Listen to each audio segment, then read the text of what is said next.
What's up, Internet? It's Dom and Dan with our DVD review show, like always. Dan, we watched a real shitty one this week, didn't we? Yeah, I feel dumber after having seen this movie. Which, in that reason, I'm glad I watched it. I haven't felt like this For since, you, yeah. so you're not dumber. I haven't felt like this since I reviewed Hotel for Dogs and Bride Wars. Oh man, I'm sorry you ever watched those. It's things like this that makes me maybe not want to do this show anymore. Yeah. Because I buy these things and I watch them and I really regret it afterwards. You're just so disappointed. I don't think disappointing is really a word, like, to describe how I feel. It's more of just like a complete kick to the fucking nuts. Oh, okay. All right. Well, anyway, we've left you in suspense long enough. You're probably all wondering, like, what did they watch? Waterworld? No. We watched Crank 2. High voltage. The high voltage. Yep. So, how I feel about DVDs that come in sleeves, and this Not one, to mention the recycled packaging. Yeah, I'm not gonna get on that tangent again, but it came in recycled packaging, and it cost $20 for this piece of shit at Target. So, Crank 2. Okay, well, first of all, let's start off by talking a little bit about Crank 1, if you haven't seen it, okay? Crank 1, the actor Jason Statham plays this LA street thug known as Chev Chillinghall, who is...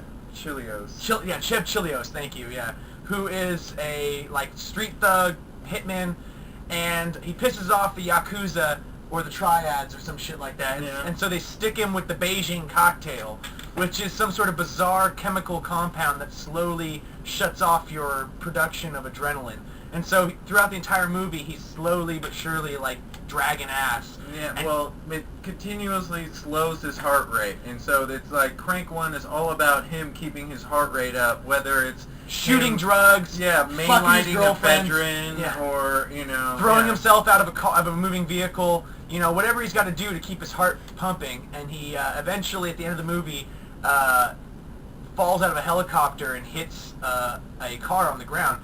And people who saw Crank 1 actually enjoyed it. I enjoyed it because I was like, man, this was a great movie. He dies in the end. But unfortunately, they made this piece of shit, and it turns out he survives. So on top of being a crazy motherfucker, Chev Chilios is also indestructible. So much so that the Chinese Triads want to harvest his organs and sell them on the black market, starting with his heart and then his penis. Yeah. He luckily wakes up in the middle of before the procedure to remove his penis begins, and he kills the doctors performing the procedure. And it just starts from there. From there. But, when he wakes up, he realizes he doesn't have his same heart. They replaced it with this artificial heart that, of all things, is battery powered. I mean, come on, people. The fact that it's battery powered forces him to go find more batteries, and that's why he's so crazed, going from action scene to action scene. Is he needs shocking himself. Yeah, and shocking himself to give his heart some juice. And that was would work. His fix, was shocking himself, whether it was acting out in front of the cops enough to get tasered, or whatever, sticking his finger in the cigarette lighter, or jump-starting himself with jumper cables from a car. There were two moments in this movie that I really loved, okay? The first was when he calls his doctor, and the doctor tells him he needs to start with friction, static electricity. He needs to start making friction to create static electricity. So he starts, rubbing on people at the horse track, and then his girlfriend shows up, and he ends up having sex with her, in front of, 800 people at 8,000 people. And which kind of goes back to Crank 1, because they have this whole scene where he had to have sex to keep his adrenaline his heart rate up. up. To get the adrenaline, yeah. So I love the second scene. It's the fact that it was when they were putting his heart in, because it's the size of a basketball. This artificial heart they're putting in him, and it looks like some sort of Soviet Union throwback to the Jarvik artificial heart, Well, this thing is so fucked up looking, but and the bullshit science they use in this movie to keep his heart going, I love it. I just honestly. Honestly, though, I feel, stupider for having watched this movie and even entertaining Dan, such I have a question, BS. Dan. What did you think about those scenes where he starts, hallucinating? That was pretty funny. I mean, he must have been so jacked up. There's these scenes where he must be so jacked up, like Dan said, from like the electricity and from the pain and everything, that he just stops perceiving things the way they are, and he just starts flat out hallucinating and having like these crazy Godzilla fantasies. And the movie gets really strange, and the cinematography is similar to the first movie, but I think they might even have different directors. Who knows? Yeah. But I found it to be incredibly contrived. Simply put, this movie was oversexed, overly violent, underplotted.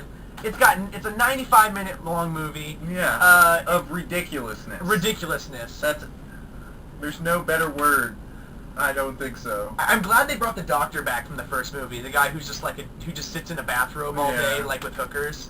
I mean, that's the kind of doctor that I want to be someday. I'm sure you do, Dom. But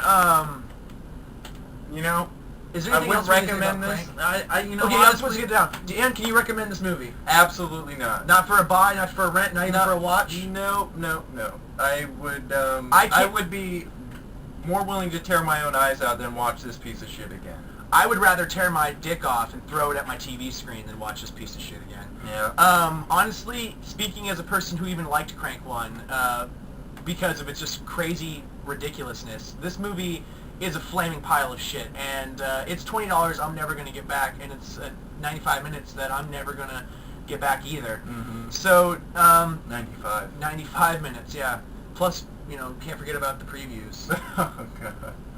All right. So anyway, next week we're going to be reviewing X-Men Origins Wolverine, the extended non-theatrical version, to give you guys something to talk about here. I have some relatively decent expectations for X-Men. Really? I'm just interested to see what their spin on Wolverine is. Because the first X-Men movies, Wolverine was pretty cool. I heard Van Wilder plays Deadpool. Okay.